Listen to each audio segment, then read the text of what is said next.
بسم اللہ الرحمن الرحیم۔ ناظرین، آج کا پہلا ویلاگ بنی اسرائیل کی مدت تولیت کا قیام، یہ مین ہیڈنگ ہمارا یہ ہے، اور مین جو واقعہ ہمارا چل رہا ہے وہ ہے کفار مکہ کے نام آخری اعلان۔ واقعہ معراج ہی چل رہا ہے، اس کا ترجمہ قرآن کریم کا آیات پڑھی تھی، کچھ باقی رہتا ہے اس کا ترجمہ، وہ ہم آپ کے سامنے رکھیں۔ کفار مکہ کے نام آخری اعلان، یہ ہم نے ان ھذا القرآن یہدی للتی ہی واقوم، یہ پوری تلاوت کی تھی بنی اسرائیل، ترجمہ رہ گیا تھا، وہ ہم آپ کے سامنے رکھیں گے۔ ناظرین، اردو زبان میں سرور عالم صلی اللہ علیہ وسلم کی سیرت پر جامع ترین کتاب سیرت النبی صلی اللہ علیہ وآلہ وسلم، رائٹر ہیں اس کتاب کے علامہ شبلی نعمانی رحمۃ اللہ علیہ، علامہ سید سلیمان ندوی رحمۃ اللہ علیہ، جلد 100۔ بسم اللہ الرحمن الرحیم، الحمد للہ وکفا، الحمد للہ رب العالمین، والصلاة والسلام علی سید المرسلین وعلی آلہ واصحابہ اجمعین۔ دل کو تڑپاتی ہے اب تک گرمی محفل کی یاد، جل چکا حاصل مگر محفوظ ہے حاصل کی یاد، ہے زیارت گاہ مسلم گو جہاں آباد بھی، اس کرامت کا مگر حقدار ہے بغداد بھی، یہ چمن وہ ہے کہ تھا جس کے لیے سامان ناز، لالا صحرا جسے کہتے ہیں تہذیب حجاز۔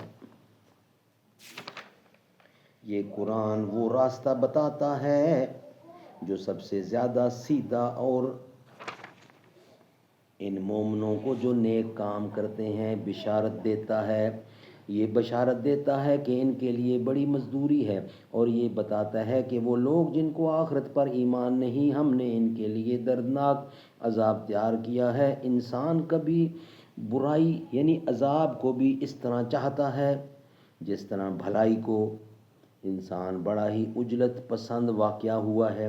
ہم نے دن اور رات کو دو نشانیاں بنایا ہے، نشان شب کو ہم مٹا دیتے ہیں اور نشان روز کو روشن کر دیتے ہیں، کہ اس روشنی میں اپنے خدا کی مہربانی کو ڈھونڈو، اور ماہ وصال کا شمار اور حساب جانو، اور ماہ وصال کا شمار اور حساب جانو۔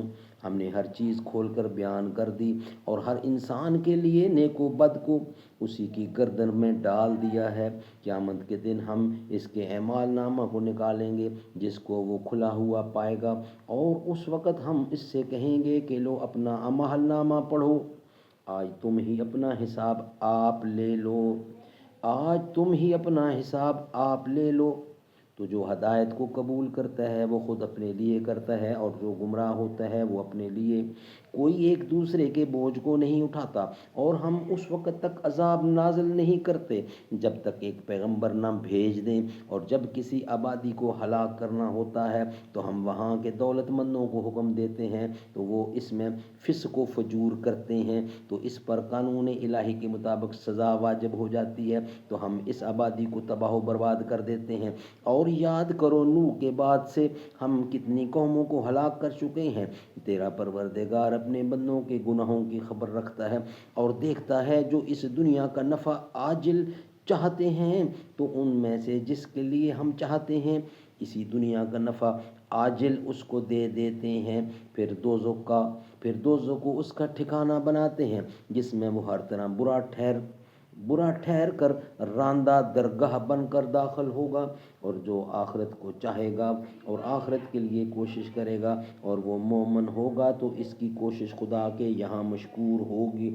ہم نیک و بد ہر ایک کو تیرے پروردگار کے عطیہ سے دیتے ہیں، تیرے پروردگار کا عطیہ محدود نہیں۔ دیکھ ہم نے کیوں کر دنیا میں ایک کو دوسرے پر فضیلت دی ہے، لیکن سب سے بڑا درجہ اور مرتبہ آخرت کا درجہ اور مرتبہ ہے۔ یہ ترجمہ بنی اسرائیل سورت کا ہے، نمبر 2۔ ناظرین، یہ آیات اس سے پہلے والے ویلاگ میں پوری تلاوت کی۔ کفار مکہ کے نام آخری اعلان۔ ناظرین یہ تھا ویلاگ نمبر 1. ویلاگ نمبر 2 ہمارا ہے معراج کے احکام و وصایا. یہ ہم آپ کے سامنے رکھیں گے نیکسٹ ویلاگ میں. یہ ویلاگ ہمارا یہاں ہی کمپلیٹ ہوتا ہے.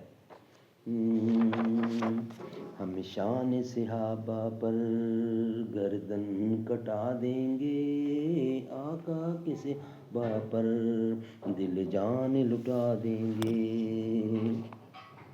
دیوان صحابہ کے، مستان صحابہ کے، ہم عشق صحابہ کا پرچم یہ اٹھا دیں گے. بزدل کی طرح کب تک چھپ چھپ کے رہیں گے ہم، اصحاب کے دشمن کا ہم نام مٹا دیں گے.